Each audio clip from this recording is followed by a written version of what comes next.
always remember the first time I met the girl in the blue uniform. I was 8 at the time, living in the village with my grandmother, who was raising me and other children. Famine had hit my country of Zimbabwe, and we just didn't have enough to eat. We were hungry. And that's when the girl in the blue uniform came to my village with the United Nations to feed the children. As she handed me my porridge, I asked her why she was there. And without hesitation, she said, "As Africans, we must uplift all the people of Africa." I had absolutely no idea what she meant. But her words stuck with me. 2 years later, famine hit my country for the second time. My grandmother had no choice but to send me to the city to live with an aunt I had never met before. So at the age of 10, I found myself in school for the very first time. And there at this city school, I would experience what it was to be unequal. You see, in the village, we're all equal. But in the eyes and the minds of the other kids, I was not their equal. I couldn't speak English. And I was way behind in terms of reading and writing. But this feeling of inequality would get even more complex. Every school holiday spent back in the village with my grandmother made me consciously aware of the inequalities this incredible opportunity had created within my own family. Suddenly, I had much more than the rest of my village. And in their eyes, I was no longer their equal. I felt guilty. But I thought about the girl in the blue uniform, and I remember thinking, that's who I want to be. Someone like her. Someone who uplifts other people. This childhood experience led me to the United Nations and to my current role with UN Women, where we are addressing one of the greatest inequalities that affects more than half of the world's population, women and girls. Today, I want to share with you a simple idea that seeks to uplift all of us together. 8 months ago, under the visionary leadership of Phumzile Mlambo-Ngcuka, head of UN Women, we launched a groundbreaking initiative called He for She, inviting men and boys from around the world to stand in solidarity with each other and with women to create a shared vision for gender equality. This is an invitation for those who believe in equality for women and men, and those who don't yet know that they believe. The initiative is based on a simple idea that what we share is much more powerful than what divides us. We all feel the same things. We all want the same things, even when those things sometimes remain unspoken. He for She is about uplifting all of us, women and men, together. It's moving us towards an inflection point for gender equality. Imagine a blank page with one horizontal line splitting it in half. Now imagine that women are represented here and men are represented here.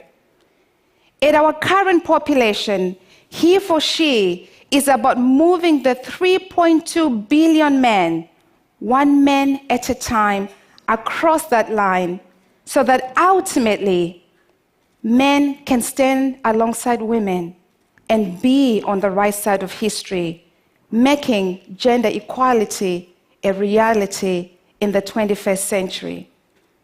However, engaging men in the movement would prove quite controversial. Why invite men? They are the problem. In fact, men don't care, we were told. But something incredible happened when we launched She for She.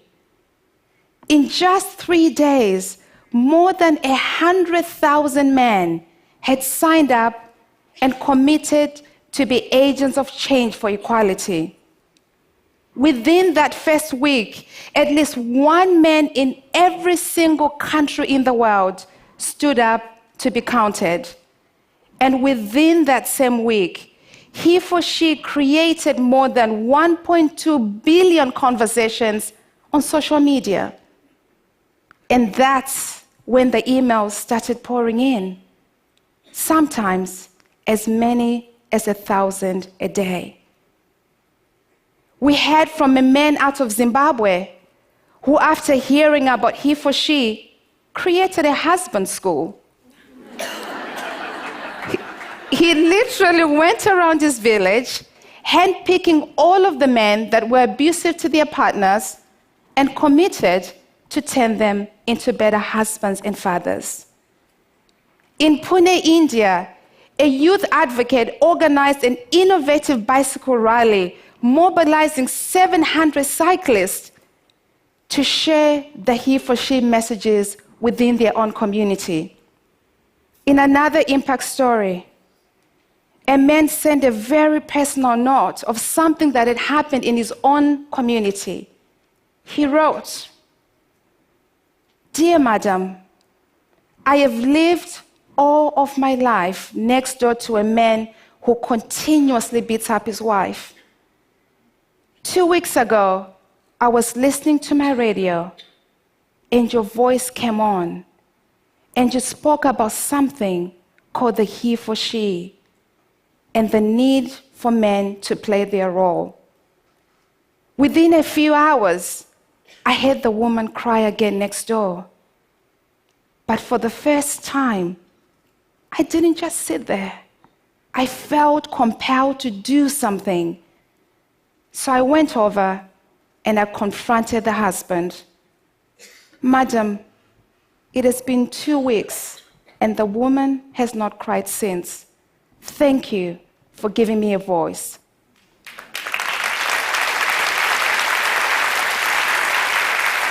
Personal impact stories such as these show that we are tapping into something within men.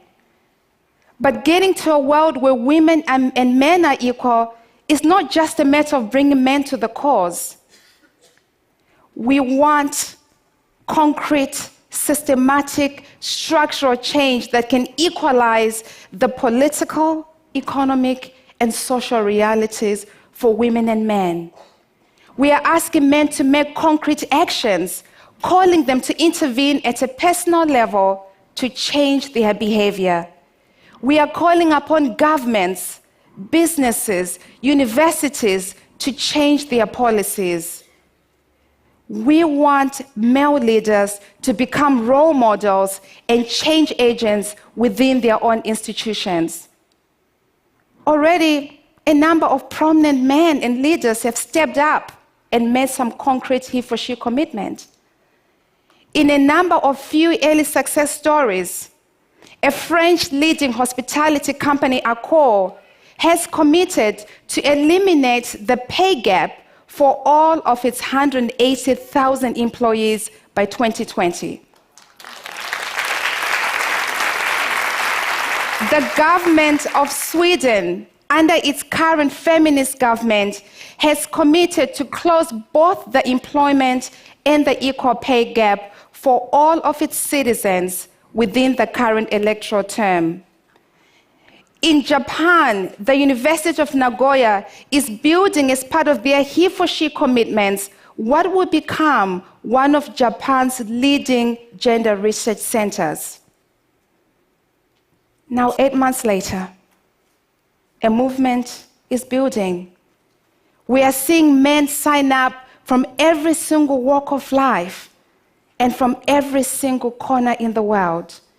From United Nations own Secretary General Ban Ki-moon to the Secretary Generals of NATO and the EU Council. From the Prime Minister of Bhutan, from the President of Sierra Leone. In Europe alone, all the male EU commissioners and the members of parliament of the Swedish and Iceland government have signed up to be he for she. In fact, 1 in 20 men in Iceland has joined the movement.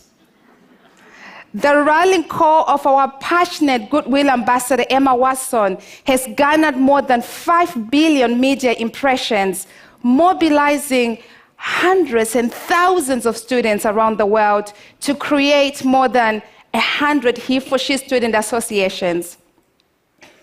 Now this is the beginning of the vision that he for she has for the world that we want to see. Einstein once said, "A human being is part of the whole, but he experiences himself, his thoughts and feelings as something separate from the rest." This delusion is a kind of prison for us. Our task must be to free ourselves from this prison by widening our circle of compassion. If women and men are part of a greater whole, as Einstein suggests, it is my hope that he for she can help free us to realize that it is not our gender that defines us, but ultimately our shared humanity. He for she is stepping into women and men's dreams, the dreams that we have for ourselves, and the dreams that we have for our families, our children, friends, communities. So that's what it is about. He for she is about uplifting all of us together. Thank you.